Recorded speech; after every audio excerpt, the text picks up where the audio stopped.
Everyone looks lovely. Vicky in her beautiful blue turquoise. I love that turquoise.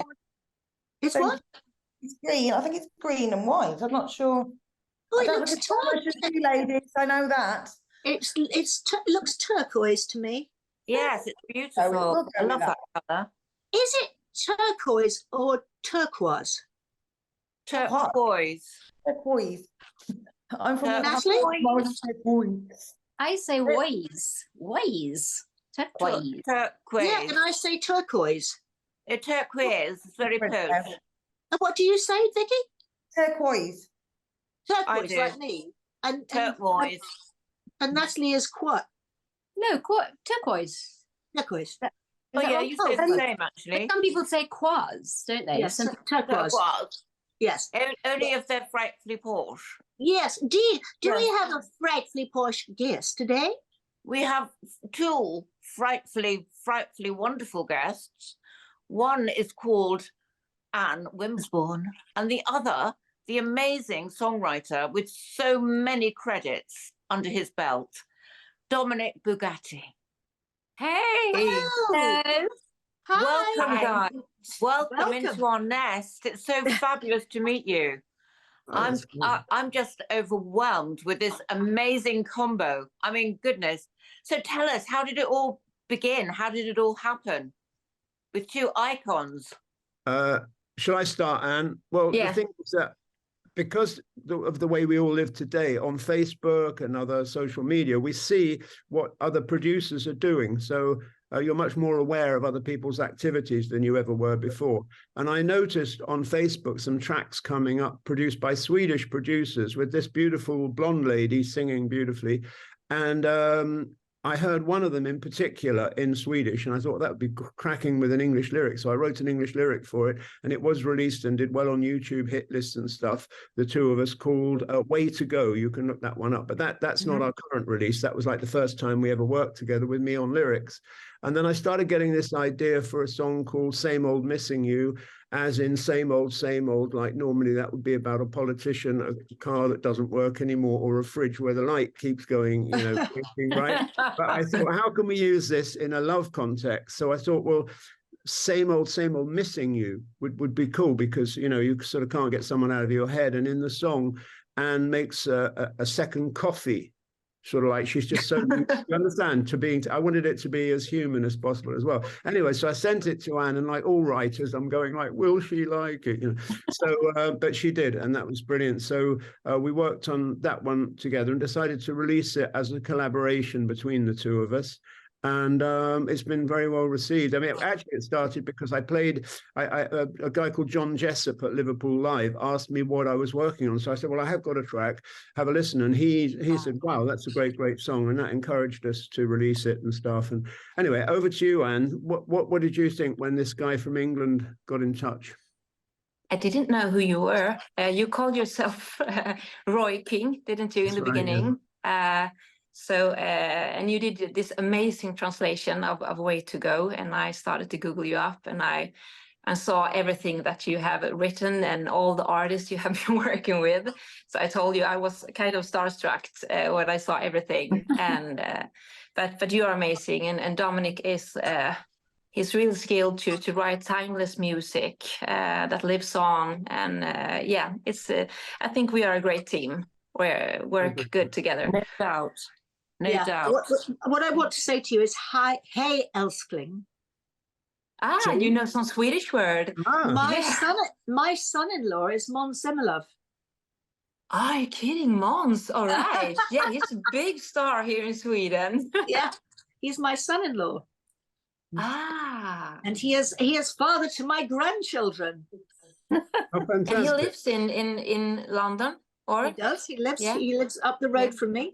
At the moment, he's babysitting, of course, because his wife is off at the gym, my daughter, and getting her hair done. So he's at home being a daddy today. Dominic, do you know who Måns Zelmerlöw is? I vaguely know. I don't know the details. He won the Eurovision with Hero. Right. I'll definitely Google that and get up to speed. I'll get up to speed. And I didn't realize the Swedish connection. That's great. Oh, yes. Yeah. I've worked with a lot of big American artists, you know, Shaka Khan, Cher, Sister Sledge, blah, blah, blah. And the thing is that when I saw Anne, I thought, well, if she was American, you know, everyone would know about her, sort of thing. And also her name, Anne Winsborn, doesn't sound very Swedish. It's not something that's hard to get to grips with. So that was also a big bonus, because she's got that, she's had her own hits, plenty of her own hits, which are played all over the world all the time. So I think there's one that's played in Poland every day or something, and in China they're still playing stuff like Love, you know, which she had a lot of success with. So she's sort of a pro who knows. I mean, I've done a lot of mentoring and teaching with up and comings, and that is lovely. It's a lovely experience. I'm sure all of you have had that kind of a thing, but I must say, working with someone who really knows what they're doing is nice. You know, when you want to get something right, and the conversation doesn't go on forever. It's just like, oh, I see, yeah, boom, boom, boom, we get it done. So that's nice. I think it's fascinating how you just find each other. The chances of just stumbling across. Was it? I think it sounds like that, but I think we've both been around enough to have realised that we had a lot in common, because a lot of my earlier success was with pop songs, as with Anne. And we have made a pop song, by the way. But what I mean is we were in that sort of slightly dancey pop area to get at the same time in separate places. So there's quite a lot of common ground there. I mean, things like Modern Girl, the Sheena Easton song Modern Girl, which I co-wrote, that is like a sort of a story about a girl on the tube, you know, with her tangerine and her magazine and everything. But it has a sort of almost like a disco beat to push the story along. And Anne's previous work was not that different to that, actually, you know. But also we have a lot of fun doing it. I'm sure you ladies wouldn't be doing this unless it was you were having a good time as well. And well, sometimes is all I can say, because these girls sometimes are a pain in the arse. Well, yeah. We have a baby Wonderbird here today, Vicky. She's our youngest ever Wonderbird. So, Vicky, sorry, over to you, Vicky. What is the process that you go through? Obviously, you said you've released this as a collaborative track, right? Yeah. So you've written it. Do you get a part to play then, Andy? You say, actually, I'd prefer it to be like this. How does it work when you work together? It's sort of, my department is basically on this one is writing the song and producing the sound so that it'll sound good. We've got a wonderful backing singer called Emily Lynn, and the guy who did some extra strings called Pete Winfield. He's done things for Shaka, and not Shaka. He's done things for Kylie Minogue. Kanye, he's a really good guy. So we pulled in some clever people as well, and Anne's if you like thing is to sort of make the song, to sing the song, but also to sort of deliver it in a credible way and to work at it with me so that we maximize. I changed the tune in places to maximize her own range. It wasn't just like a sort of cookie cutter, one size fits all type thing. You know, it was, we worked on that aspect together. And we have another song already finished where Anne's written the lyrics, some of the lyrics as well. And that worked very well. And considering that she's Swedish, she sent me these great English lyrics. You know, well, the Swedes speak English. The Swedes speak English very, very well. Yeah.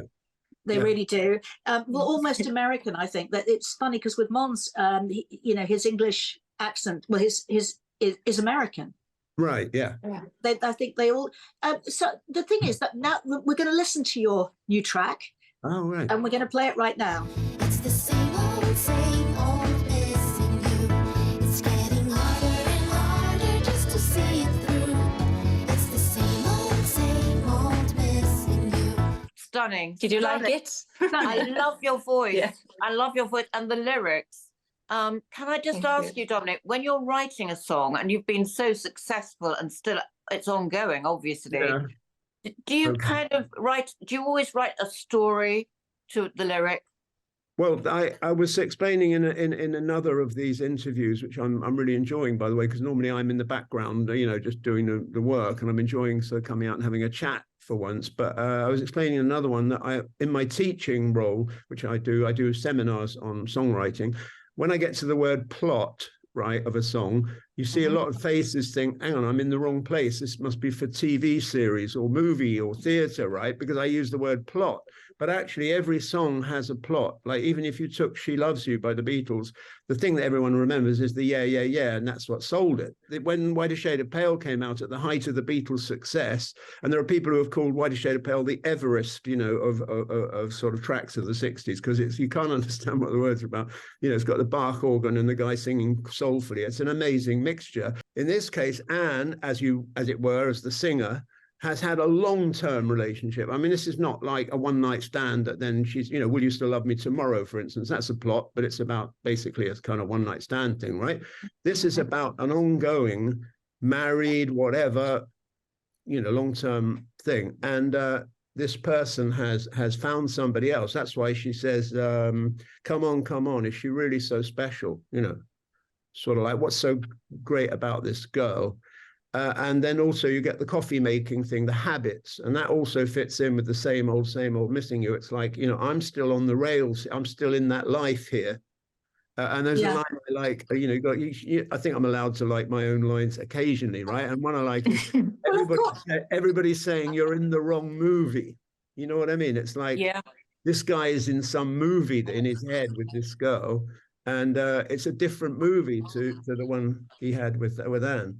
Anne, do you do any gigs over here? No, not in UK. I do gigs in Sweden, and I did have my breakthrough in Poland and work with Universal Poland. So I've been to every city in the whole Poland, I think. And so I often come. Monza's just been doing a arena tour. A Christmas arena tour. It's just interesting because I've gone to a lot of gigs in Sweden, and I find it Swedes are so different. I think that Swedish men are gorgeous. I agree. Don't worry about her, Dominic. I'm very relaxed. No, but I don't know what's happened to Englishmen. No, this is true. But the Swedish guys are very stylish, aren't they? Yeah, they are, especially in Stockholm. Yes. They're lovely. I just love the way that, you know, just everything about them is you know, they're polite, they're nice. Don't know what's happened to English blokes. I have to say, Dominic, you look very gorgeous. So ignore what she's saying. It's not about me. It's not about me.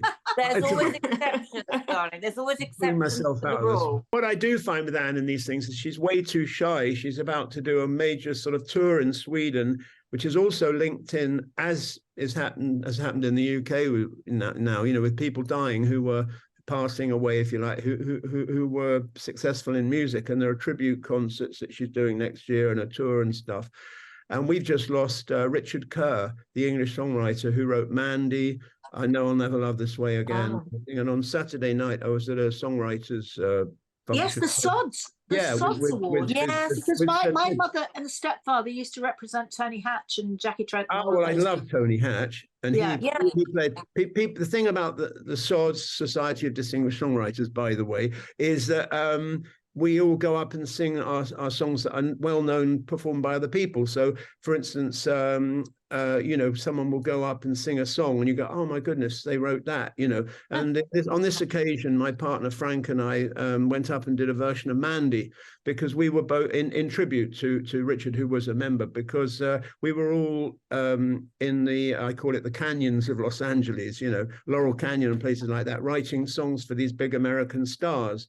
And being English guys there was quite special, you know. I mean, one day I came out of Frank's place, and I was really looking for Frank. I went out and I saw a neighbor. A lady came out in kind of classic Laurel Canyon hippie-ish type square, and I said, "Hi, have you seen Frank?" And he said, because it was her neighbor, so she knew who I meant. And she went, "White or green?" And I said, "Well, sorry, well, I didn't even catch it to begin with." I said, Frank Musker, you know." And she went, "Right, white or green?" And the white or green was coke or grass. It took a while to actually persuade her. I really was looking for Frank, but I guess people would say anything to get the conversation going. You understand what I mean? So Richard was one of those guys. He'll be very sadly missed. I mean, everyone talks about Mandy, but my own favorite is Dionne Warwick's I Know I'll Never Love This Way Again, which is just, you know, amazing. So anyway. Amazing. Tony Hatch is amazing because he sits there and the one I've got this running gag with Tony because I say to him, I can forgive you any of them. I can forgive you Downtown. I can forgive you, you know, right? I can't live without your love. But I can't forgive you. Hang on a second. Call Me. Call Me is the one. And it was done by Chris Montez, Frank Sinatra. And I heard it so much when I was young at like barbecues and stuff, right?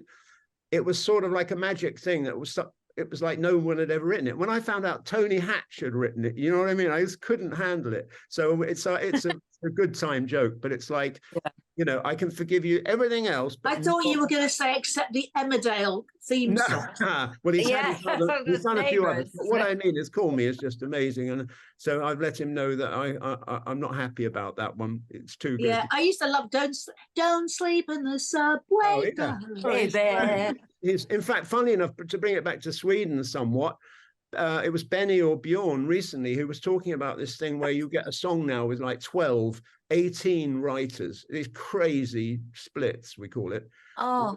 I mean, I don't even really want to have an 18th part of a hit. You know what I mean? It just doesn't appeal to me, the whole thing. But anyway, he gave Tony, Benny or Bjorn gave Tony Hatch as an example of a guy who wrote way better songs on his own or with one lyricist or whatever than these groups of 18 people. There was help with the lyrics. What I mean is, though, there wasn't a room full of 17 other people.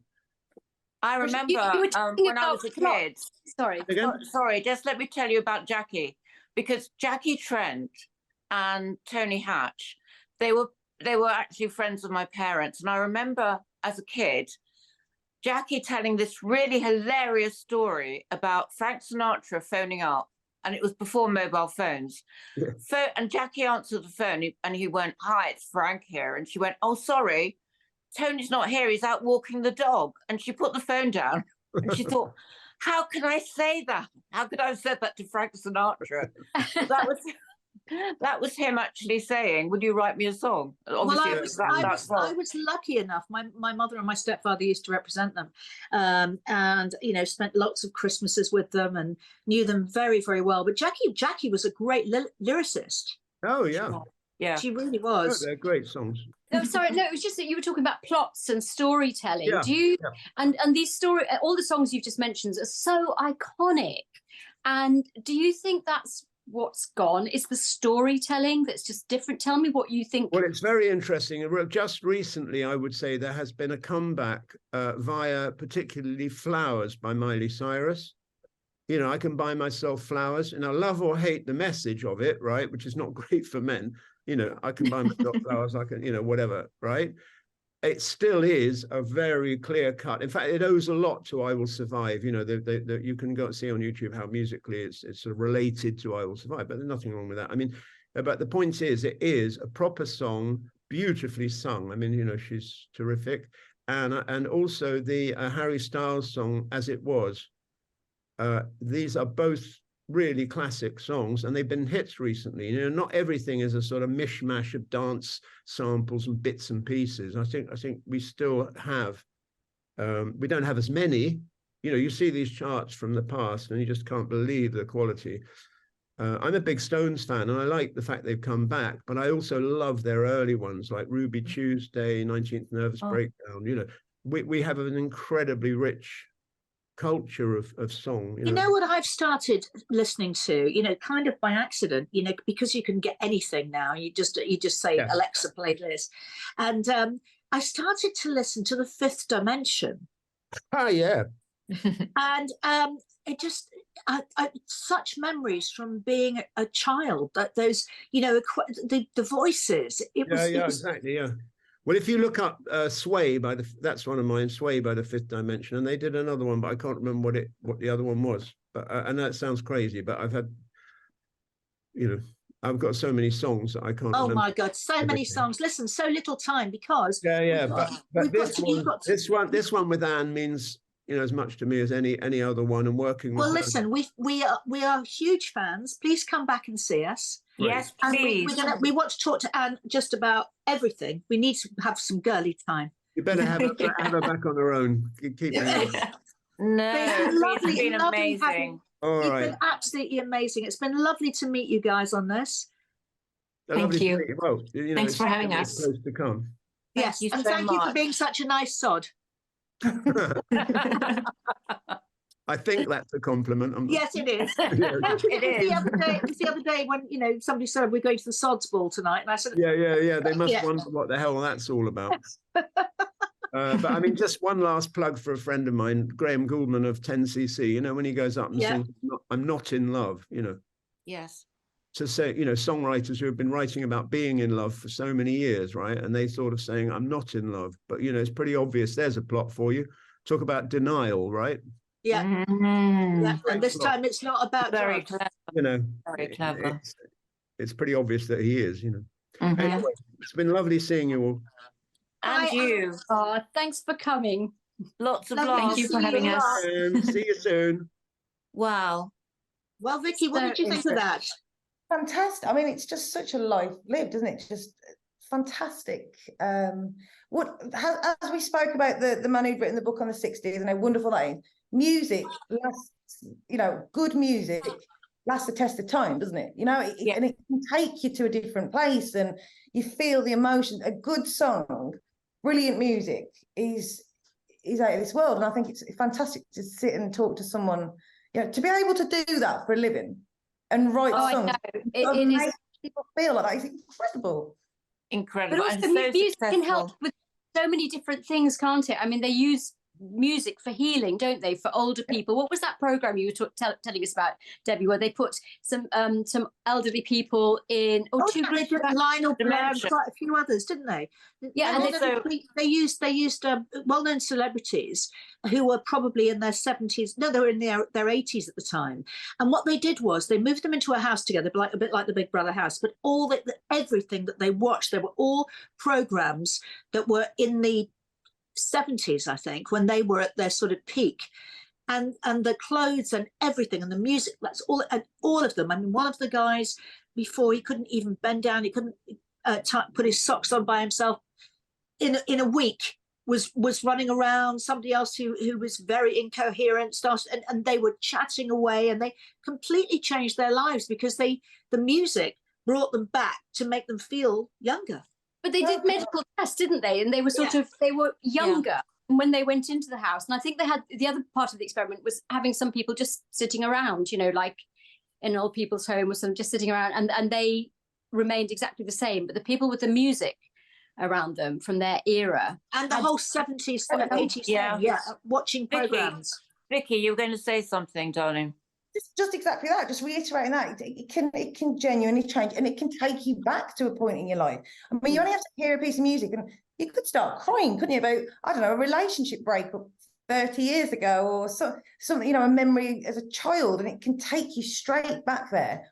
And that is brilliant, isn't it, to be able to do that? And it's instant too, because when he mentioned each and every one of those songs, immediately you maybe couldn't think of it immediately, but you immediately got the feeling of whatever that song was, because it's all stored away in the back of your mind. Amazing.